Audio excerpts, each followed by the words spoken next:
أما بعد فأعوذ بالله من الشيطان الرجيم بسم الله الرحمن الرحيم أولما أصابتكم مصيبة قد أصبتم مثليها قلتم أن هذا قل هو من عند أنفسكم إن الله على كل شيء قدير وما أصابكم يوم التقى الجمعان فبإذن الله وليعلم المؤمنين وليعلم الذين نافقوا وقيل لهم تعالوا قاتلوا في سبيل الله أو ادفعوا قالوا لو نعلم قتالا لاتبعناكم هم للكفر يومئذ أقرب منهم للإيمان يقولون بأفواههم ما ليس في قلوبهم والله أعلم بما يكتمون صدق الله العظيم۔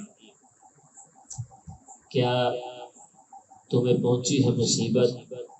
تحقیق آپ پہنچا چکے ہو ان کو اس سے دگنی مصیبت۔ قلتم ان ھذا، کہا تم نے یہ کہاں سے آئی؟ کہہ دیجئے آپ یہ تمہارے نفسوں کی وجہ سے آئی ہے۔ ان اللہ علی کل شیء قدیر، بے شک اللہ تعالی ہر چیز پر قادر ہے۔ وما صابکم، جب آئی وہ چیز تمہارے پاس جس دن دونوں لشکر آمنے سامنے آئے اللہ تعالیٰ کے حکم سے، تاکہ خالص کر دے مومنوں کو اور ظاہر کر دے منافقوں کو، اور کہا انہوں نے آؤ جہاد کی طرف اللہ کے راستے میں، اب ادفعوا یا اپنا دفاع کرو۔ تو کہا ان منافقوں نے اگر ہم جان لیتے کہ یہ جہاد ہے البتہ ہم تمہاری اتباع کرتے۔ ہم للکفر، یہ اس دن کفر کے زیادہ قریب تھے بنسبت ایمان کے۔ کہا انہوں نے اپنی زبانوں سے وہ چیزیں، وہ باتیں جو ان کے دل میں نہیں تھی۔ اللہ تعالیٰ جاننے والا ہے جو کچھ تم چھپاتے ہو۔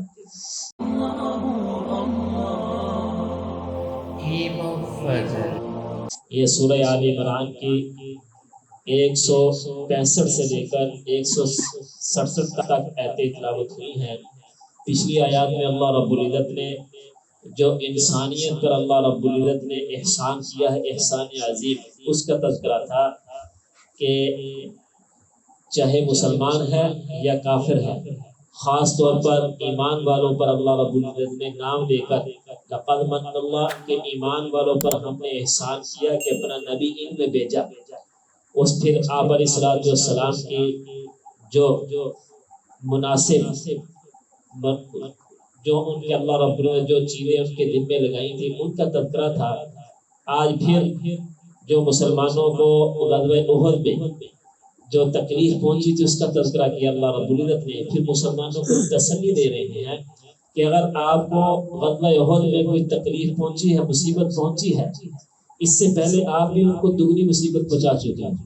اس لیے کہ مسلمان جو شہید ہوئے تھے غزوہ احد میں وہ 70 صحابہ شہید ہوئے تھے، اور مسلمانوں نے جو بدر میں 70 کافر اور 70 سردار جو ہے گرفتار کیے تھے۔ تو اللہ رب العزت فرمائے کہ اگر آپ کو مصیبت پہنچی ہے اس سے دگنی آپ ان کو پہنچا چکے ہیں۔ تو اس وقت صحابہ نے کہا تھا کہ یہ کہاں سے آئی مصیبت؟ تو اللہ رب العزت فرمائے کہ یہ تمہارے نفسوں کی وجہ سے آئی۔ اس لیے کہ قرآن کریم میں اللہ فرمائے کہ ظہر الفساد فی البر والبحر بما کسبت ایدی الناس، کہ دنیا میں جتنے بھی فسادات مچتے ہیں یا مصیبتیں آتی ہیں یا اللہ رب العزت کی آزمائشیں آتی ہیں وہ انسانوں کے ہاتھوں کی کمائی ہے۔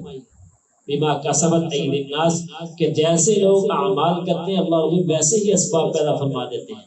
اگر ہمارے اعمال درست ہیں پھر اللہ رب العزت جو ہے احوال بھی ایسے مناسب ہمارے پیدا فرمائیں گے۔ اگر ہمارے اعمال خراب ہیں پھر اللہ رب العزت جو ہے ویسے ہی احوال پیدا فرما دیتے ہیں۔ جیسے حدیث پاک میں آتا ہے کہ جس وقت لوگ جو ہے زکوٰۃ کو توان سمجھیں گے اور زمین کا حق ادا نہیں کریں گے اللہ رب العزت بے موسمی بارشیں نازل فرمائیں گے۔ تو آج کل ہو رہے کہ ہم زکوٰۃ کو توان سمجھتے ہیں اور عشر دینے کو مصیبت سمجھتے ہیں۔ تو اس لیے اللہ رب العزت جو ہے جب ہماری فصلیں پکی ہوتی ہیں اس وقت بارشیں نازل فرماتے ہیں۔ یہ ہم مشاہدہ کر رہے ہیں، یہ اللہ رب العزت حضور صلی اللہ علیہ وسلم کی زبان سے بات نکلی وہ سچی ہو رہی ہے۔ تو اس لیے اللہ رب العزت نے جو صحابہ سے فرمایا قل هو من عند اللہ، آپ صلی اللہ علیہ وسلم ہے کہ آپ ان کو کہہ دیجیے کہ یہ جو مصیبت پہنچی ہے اس لغزش کی وجہ سے پہنچی ہے جو آپ سے ہو گئی تھی۔ حضور صلی اللہ علیہ وسلم کی جو یہ بات سے جو لغزش ہو گئی تھی آپ سے، اس وجہ سے اللہ رب العزت یہ مصیبت آپ پر پہنچی۔ پھر اللہ رب العزت دوسری وجہ بیان فرمائی کہ یہ اس لیے میں نے آپ پر یہ مصیبت یا آزمائش بھیجی تاکہ جو ایمان والے ہیں وہ الگ ہو جائیں۔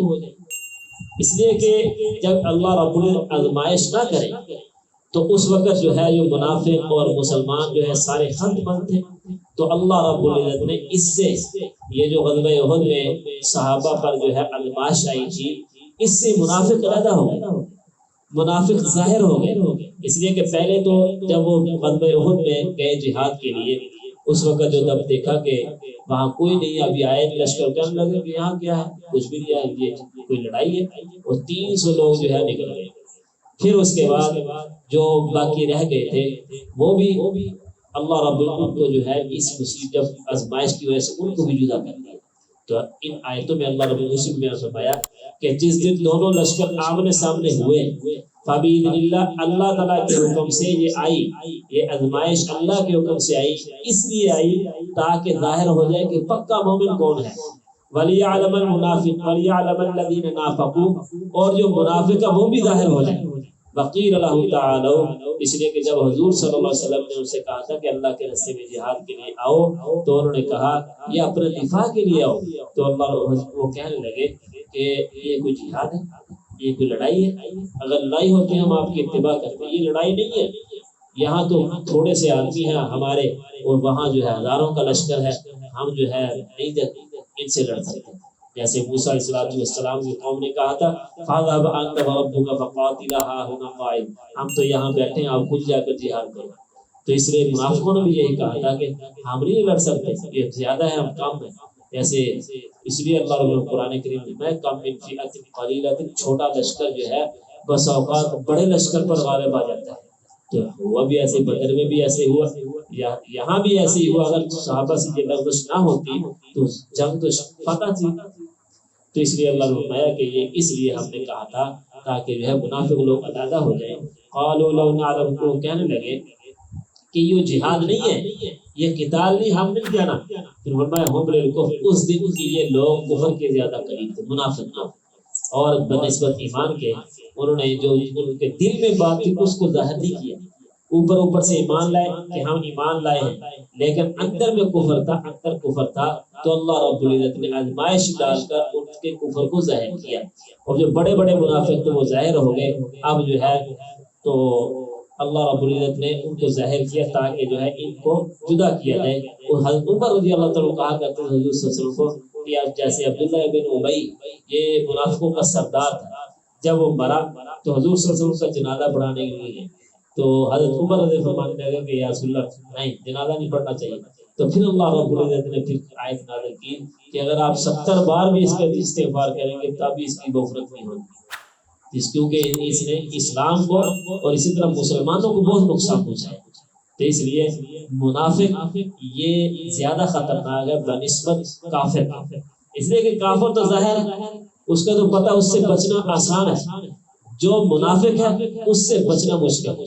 جیسے آج کل کے دور میں قادیانی ہے، وہ اپنے آپ کو اوپر سے مسلمان کہتے ہیں، کلمہ بھی پڑھتے ہیں، اور ان کے مکانوں ادھر چلیے چناب نگر میں ان کی ہے، ان کے مکانوں کے اوپر بڑے بڑے کلمے لکھے ہوتے ہیں، لا الہ الا اللہ محمد رسول اللہ، تو اوپر سے کلمہ بھی پڑھتے ہیں، لیکن وہ حضور صلی اللہ علیہ وسلم کو آخری نبی نہیں مانتے، حضور صلی اللہ علیہ وسلم کی ختم نبوت کے منکر ہے۔ اس لیے یہ زیادہ خطرناک ہے ایمان کی، اس لیے کہ یہ ایمان کو ایسے کھا جاتے ہیں جیسے جو ہے وہ لکڑی کو گھون کھا جاتا ہے۔ تو اس لیے اللہ رب العالمین کہ ان سے زیادہ بچنا چاہیے۔ اللہ رب العالمین بھی آپ کو بھی جو ہماری حفاظت میں ان جیسے منافقوں سے اللہ رب العالمین حضور صلی اللہ علیہ وسلم کی اتباع نصیب فرمائے۔